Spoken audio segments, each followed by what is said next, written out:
My channel.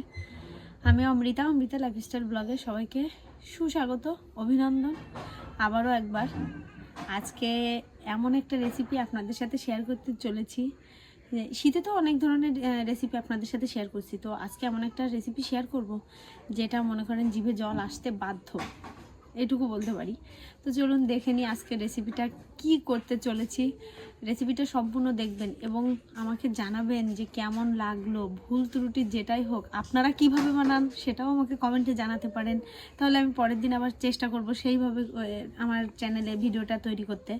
তো যাই হোক, কথা আর বাড়াবো না, চলুন সরাসরি ভিডিওটা দেখে নিই। আর হ্যাঁ, এই ভিডিওটা যদি স্কিপ করেন তাহলে কিন্তু অনেক কিছুই মিস করে যাবেন, তো একটু ভিডিওটা স্কিপ না করে দেখার জন্য অনুরোধ রইল। চলুন দেখে নিই ভিডিওটাতে আজকে কি রেসিপি আপনাদের দেখাতে চলেছি। বন্ধুরা, আমি তো রান্না করছি, বাবু ঘুমাইয়েছিল, এর ভিতরে উঠে আমাকে না দেখতে পেয়ে এদিকে খুব চিৎকার করে কান্নাকাটি শুরু করে দিয়েছে। বন্ধুরা, আজকে আপনাদের সাথে শেয়ার করব চিকেন তন্দুরি কাবাব। তো আমি এই চিকেন তন্দুরি কাবাব তৈরি করার জন্য কি কি মশলা আর ব্যবহার করছি সেটাই আপনাদের আগে দেখিয়ে দিই, সেটাই আগে আপনারা দেখে নেবেন। আসুন। চিকেন তন্দুরি কাবাব তৈরি করার জন্য যেটা সবার আগে দরকার সেটা হচ্ছে চিকেন। আমি 2 পিস লেগ পিস চিকেনের টুকরা নিয়ে নিয়েছি।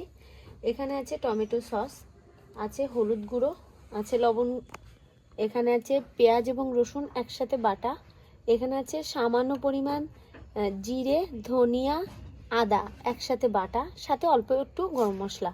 আচ্ছা, এখানে আছে শুকনো লঙ্কা গুঁড়ো, এখানে আছে বারবিকিউ মশলা, আছে সয়া সস, তেল আছে এবং এখানে আছে গুঁড়া দুধ। বন্ধুরা, এই চিকেন লেগ পিসগুলোকে যেন মশলাটা সুন্দরভাবে এর ভিতরে ম্যারিনেশনটা হয়, সেই জন্য আর কি আমি একটু লেগ পিসগুলোকে এইভাবে ছুরি দিয়ে একটু কেটে কেটে দেবো।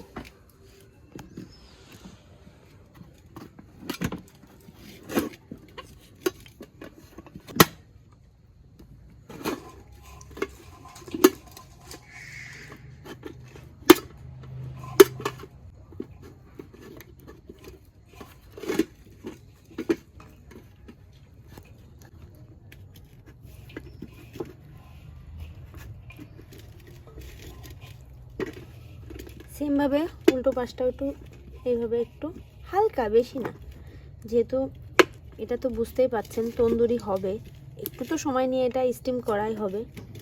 জাস্ট হালকা একটু মশলাটা এর ভিতরে যাওয়ার জন্য একটু দেখুন, আমি এখানে একটু দেখিয়ে দিই আপনাদের প্রত্যেকটা। এই যে আমি এইভাবে একটু চিড়ে চিড়ে দিয়েছি যেন মশলাটা এর ভিতরে ঠিক মতো যায়।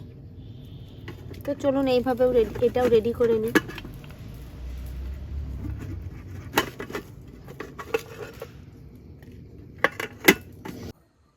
বন্ধুরা, চিকেন তন্দুরি কাবাব বানানোর জন্য আগে আমি চিকেনের যে মশলাটা আর কি ম্যারিনেশন করব সেটাই রেডি করব। এখানে নিয়ে নিচ্ছি প্রথমে পেঁয়াজ রসুন বাটা, আর এখানে আছে সামান্য জিরে, ধনিয়া, আদা এবং অল্প একটু গরম মশলা গুঁড়ো একসাথে মিশিয়ে নিয়েছি।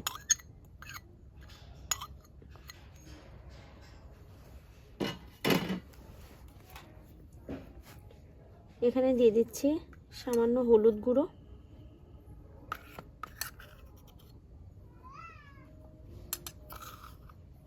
স্বাদ মতো লবণ, দিচ্ছি লঙ্কার গুঁড়ো। বন্ধুরা, একটু ঝাল ঝাল না হলে এসবগুলো ভালো লাগে না।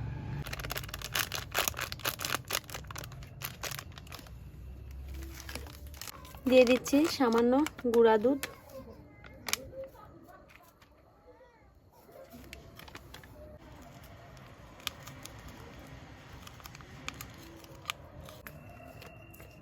এবারে দিয়ে দিচ্ছি সয়া সস। সয়া সসটা আমি এর 1 মুঠি দেব।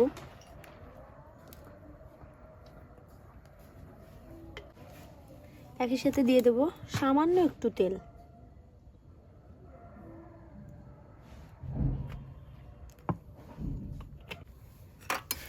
এবারে এই সম্পূর্ণ মশলাটা আমি সুন্দর করে একসাথে মিক্সড করে নেব।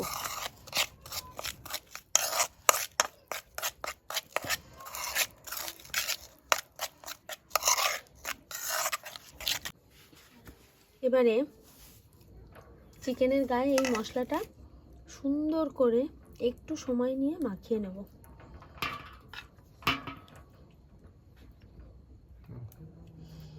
এই মশলাটা যদি বন্ধুরা সত্যি বলছি একটু হাত দিয়ে মাখানো যেত সব থেকে ভালো হতো, কিন্তু আমার হাতটা একটু কাটা আছে, এই জন্য আমি হাত দিয়ে মাখাতে পারছি না। তবে চেষ্টা করব যতদূর সম্ভব এইভাবে সুন্দর করে মশলাটা মাখিয়ে দেওয়া।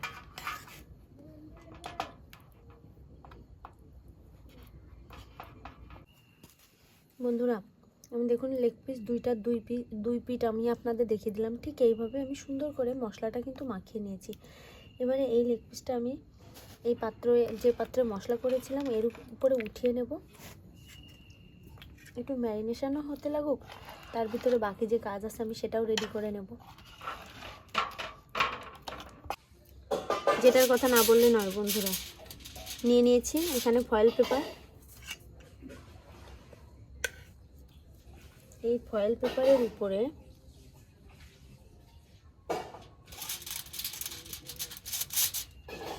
দিয়ে দিলাম সুন্দর করে চিকেন লেগ পিসটা। এবারে এটাকে এই শেপ অনুযায়ী সুন্দর করে মুড়িয়ে নেব।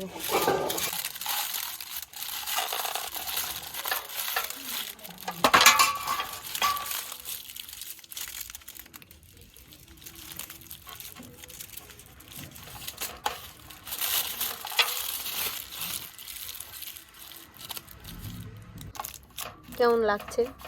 একদম পুরো লেগ পিস তো লেগ পিসই। এইভাবে আরেকটাও আমি সুন্দর করে প্রসেসিং করে নেব। বন্ধুরা আমি এই যে একই মাপে কেটে নিয়ে ফয়েল পেপার কিন্তু 3টা করে লেয়ার দিয়েছি, তো একটা তো অলরেডি রেডি করে ফেলেছি, দেখতেই পাচ্ছেন। এবারে আরেকটাও রেডি করে নিব।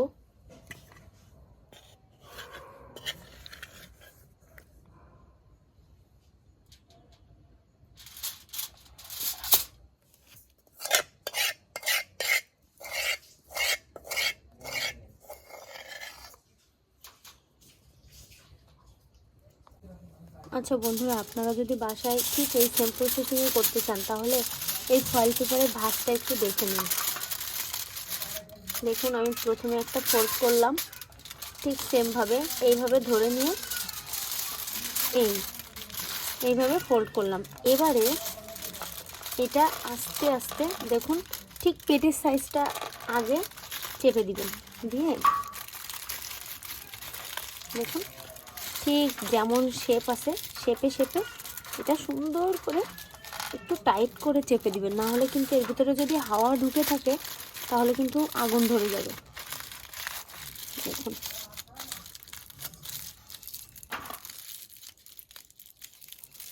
আমি তো একটা লেয়ার দিয়ে নিয়েছি, এবারে বাকি 2টা লেয়ারও দিয়ে নেব। দেখুন বন্ধুরা আমার কিন্তু প্রথমটাই ফাটেনি, কিন্তু দ্বিতীয়টায় আমার তৈরি করার সময় এই যে এখান থেকে একটু ফেটে গিয়েছে, এরকম হলে হবে না। তো আমি এই কারণে এইটা এই সাইডের দিকে এবার ঘুরিয়ে দেব, দিয়ে এবারে সুন্দর করে আবারও প্রসেসিং করে নেব। একইভাবে ফোল্ড করতে হবে।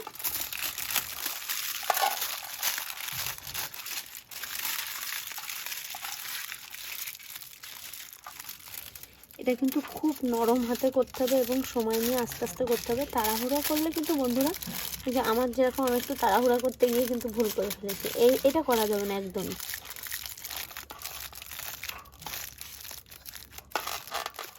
দেখুন এবার কিন্তু আমার এটা সুন্দরভাবে সেট হয়েছে।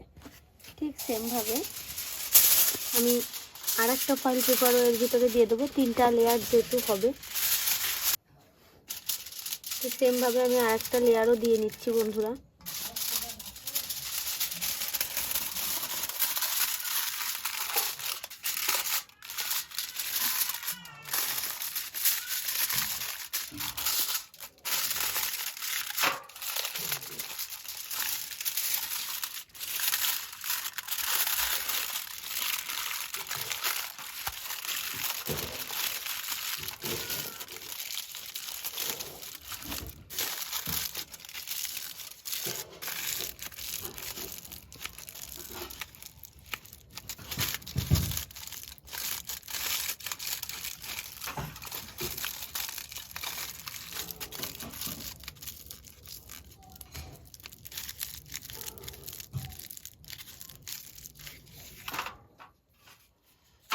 দেখুন বন্ধুরা, 2টা লেগ পিসই কিন্তু রেডি।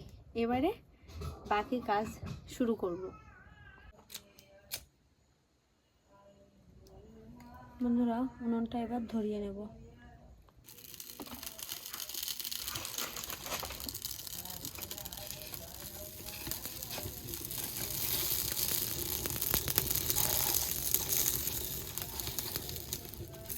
বন্ধুরা, এই তন্দুরি চিকেনটা করার জন্য আর কি আমি প্রথমে আগে আগুন ধরিয়ে নিয়েছি।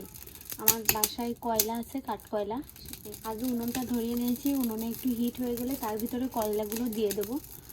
আর কারণ এটা সম্পূর্ণ কয়লার আগুনে করতে হবে। তো যাদের বাসায় কয়লার ব্যবস্থা থাকবে না তারা গ্যাসেও করতে পারেন। তো আমি যেহেতু আমার বাসায় আছে সেহেতু আমি চাচ্ছি যে কয়লাতেই করতে। তবে কয়লা দিয়ে করলে এটা আরও সুন্দর হয়। আর পাশাপাশি আরেকটা কথা বলবো, সেটা হচ্ছে মানে কয়লার আগুনে কিন্তু এটা স্মোকি ফ্লেভার থাকে, যেটা আসলেই খুব ভালো লাগে। পাশাপাশি একটা মজার জিনিস আপনাদের দেখায়। এখন তাড়াতাড়ি করে এখন এখানে তো আঁশের উপরে একটা এরকম মানে বারবিকিউ গ্রিল তো আমার বাসায় নাই, তা আমি কিন্তু তার দিয়ে এটা তৈরি করে নিয়েছি। এটা সুন্দর করে সেটিং করে যখন বসিয়ে আমি আমার রেসিপিটা তৈরি করব, আপনারা দেখলে বুঝতে পারবেন তন্দুরি কাবাবটা যখন আমি সেঁকবো আর কি এরপরে দিয়ে। ঠিক আছে বন্ধুরা, কাঠের আগুন জ্বলছে, এর ভিতরে অর্ধেকটা কয়লা দিয়ে দিব আর অর্ধেকটা রেখে দিব।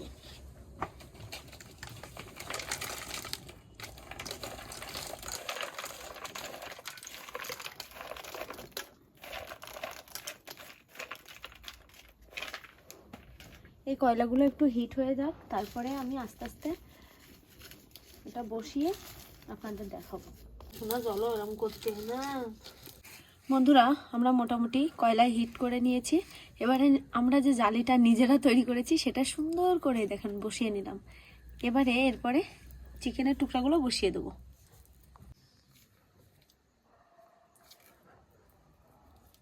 খুব সুন্দর হিট উঠতেছে। এবারে এরপরে বসিয়ে দিলাম বন্ধুরা।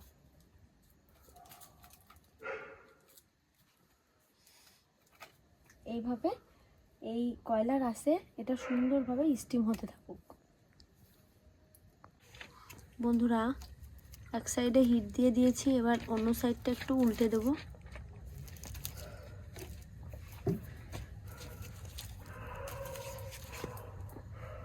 এইভাবে বাকি পিঠটাও সুন্দর করে একটু সেঁকে নেব। দেখতে পাচ্ছেন উনুনের ভিতর থেকে আগুন পুরো হিট হয়ে গনগন করতেছে। দেখুন, ঠিক এইভাবেই যদি কারোর বাসায় কাঠ কয়লা থাকে তো তৈরি করার চেষ্টা করবেন। মিনিমাম 1 ঘন্টা কিন্তু সময় লাগবে। ধৈর্যের পরীক্ষা তো দিতেই হবে। ভালো খাবার খেতে গেলে অবশ্যই ধৈর্য ধরতে হবে, এটাই বাঙালির নিয়ম। বন্ধুরা দেখুন, এখানে ফয়েল পেপারের এক সাইড আমি কিন্তু উল্টে পাল্টে দিতেই আছি। সবটুকু আপনাদের দেখাচ্ছি না, ঠিক আছে। আর দূর থেকে কিন্তু আমি একটু ফ্যানের বাতাস করতেছি, টেবিল ফ্যানের বাতাস। কাছে নিলে আপনাদের যদি দেখাতে যায় টেবিল ফ্যানটা, তাহলে কাছে নিলে মানে নয়েজ আসবে এবং এত বেশি আওয়াজ হবে যে আমার কথাগুলো শুনতে পাবেন না। এই কারণে আর কি দূর থেকে ফ্যানের বাতাস দিচ্ছি, যার কারণে কয়লাগুলো ভালো জ্বলতেছে। আপনারাও ঠিক সেম প্রসেসিংয়ে করবেন। আর দেখুন, এখানে কিন্তু আমার অলরেডি এক সাইডটা হয়ে গিয়েছে, আর এক সাইডটা আমি অলরেডি হিট দিচ্ছি। এইভাবেই সময় নিয়ে নিয়ে করতেছি। তো আর একটা পাশাপাশি একটা কথা বলি, একদিকে ফ্যানের বাতাসে শীত লাগতেছে, আবার এই কয়লার হিটে মনে করেন শীতের মানে যে বলে না যে আগুন পোহানো যেটা বলে, আমরা ছোটোবেলায় আর কি রস খেতে খেতে এইভাবে আগুন পোহাতাম শীতের সময়, তো সেটাই ফিল নিচ্ছি আসলে। তো বন্ধুরা, এই যে মানে ছোটোবেলার মানে পুরাতন স্মৃতিগুলো ফিরে আসা, আগুন পোহানো শীতের দিনে, তারপরে পাটকাঠি ভেঙে রসের গ্লাসের ভিতরে পাটকাঠি চুবিয়ে মানে পাইপ টেনে রস খাওয়া, এর যে কি মজা। এখন তো এখনকার যারা আমাদের বাচ্চারা, এরা কিন্তু এগুলো আর ফিরে পায় না, যেটা সত্যি কথা। খুব প্রত্যন্ত গ্রাম অঞ্চল ছাড়া এগুলো দেখা যায় না। তো আজকে খুব ভালো লাগতেছে। আমার ছোটোবেলায় আমার বাসায় প্রচুর রসের মানে গুড় জ্বালিয়ে মিষ্টি তৈরি করা হতো, খেজুরের গুড়। তো সেটাই মিস করতেছি। তখন আমরা এরকম চারি সাইড দিয়ে বাড়ির ভিতরে আমরা যত ভাই বোনেরা আছি সবাই উনুনের চারি সাইড দিয়ে বসে থাকতাম, আর ঠিক এইভাবে রসের কড়াইতে মানে গুড় তৈরি হতো আর আমরা এই আগুন পোহাতাম। তো সেটাই মিস করতেছি। একদিকে আমার এই চিকেনটা, তন্দুরি চিকেনটা তৈরি হচ্ছে, পাশাপাশি আমি কিন্তু ফ্যানের বাতাসের কারণে ঠান্ডা লাগতেছে, উপর থেকে ঠান্ডা পড়তেছে প্রাকৃতিক কারণে, কিন্তু এই হিটে এত মজা পাচ্ছি, মানে ছোটোবেলার সব কিছু মনে পড়তেছে। বন্ধুরা, এক সাইডটা যে হয়ে গিয়েছে তার প্রমাণ হচ্ছে আমরা যারা বসে আছি আমরা বুঝতে পারতেছি। অলরেডি নাকে এত সুন্দর একটা স্মেল আসছে, মানে মশলাটা এতভাবে মানে প্রপার বয়েল হয়েছে বোঝা যাচ্ছে। তবে চিকেনটা কতটুকু বয়েল হয়েছে একটা তো টেনশন চাপা থেকেই যায়, যতই আমরা বলি না কেন।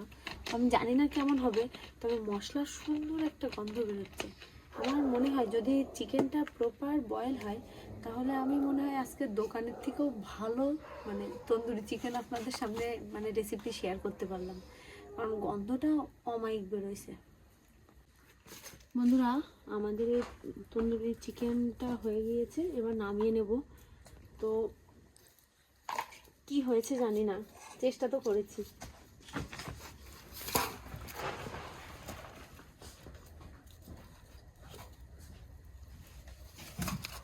তবে দেখুন, আমাদের কিন্তু নিজেদের হাতে তৈরি বারবিকিউ গ্রিলটা কিন্তু অনেক কাজ দিয়েছে আজকে। আচ্ছা, এবারে এটা সুন্দর করে একে একে খুলে নেব।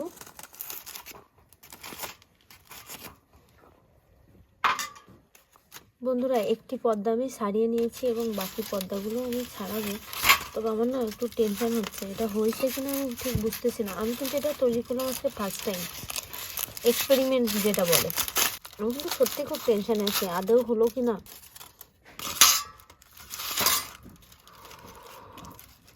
একটা গরম ভাব বেরোচ্ছে, মনে তো হচ্ছে, দেখি এই যে। তবে আরেকটু রাখলে মনে হয় ভালো হতো, ফার্স্ট টাইম তো একটু ভয় পাচ্ছিলাম যদি পুড়ে যায়, এই ভয়টা ছিল। একটা তো সারিয়ে নিলাম, এভাবে ঠিক আরেকটাও সারিয়ে নেব। বন্ধুরা, প্রথম দিন হিসেবে আমি কিন্তু সত্যি খুব ভয় পাচ্ছিলাম যে এটা আসলে আদৌ হবে কিনা, এই বুঝি পুড়ে গেল, না হলে হয়তো বা ভিতরে কাঁচা থাকবে, সেদ্ধ হবে না। তো সেই জায়গা থেকে আমি যতটা আশা করেছিলাম, আমি যেটা বলবো অ্যাকুরেট কথাই বলবো, এই পার্টটা যেমন হয়েছে, যদি টোটালটা আরেকটু পোড়া পোড়া হতো তাহলে পারফেক্ট হতো। তো ফার্স্ট টাইম তো সবাই একটু ক্ষমা সুন্দর দৃষ্টিতে দেখবেন। তবে নেক্সট টাইম যখন দেখাবো অবশ্যই এটা পোড়া পোড়াই দেখাবো। আর নেক্সট টাইম এত বেশি ফয়েল পেপার দেবো না। আমাদের আর একটা ভুল হয়েছে, আমরা একটু বেশি করে ফয়েল পেপারটা জড়িয়ে ফেলেছি। তো যাই হোক, মাংসটা প্রপার সিদ্ধ হয়েছে, তবে আর একটু পোড়া হলে ভালো হতো। তো আজকের ভিডিওটা এই পর্যন্তই ছিল। সবাই ভালো থাকবেন, সুস্থ থাকবেন, আমার চ্যানেলের ভিডিও দেখতে থাকবেন। যারা নতুন বন্ধু হিসেবে চ্যানেলে আসলেন, ভিডিওটা দেখলেন, অবশ্যই আমার চ্যানেলটা সাবস্ক্রাইব করে নেবেন। ধন্যবাদ সবাইকে, শুভরাত্রি।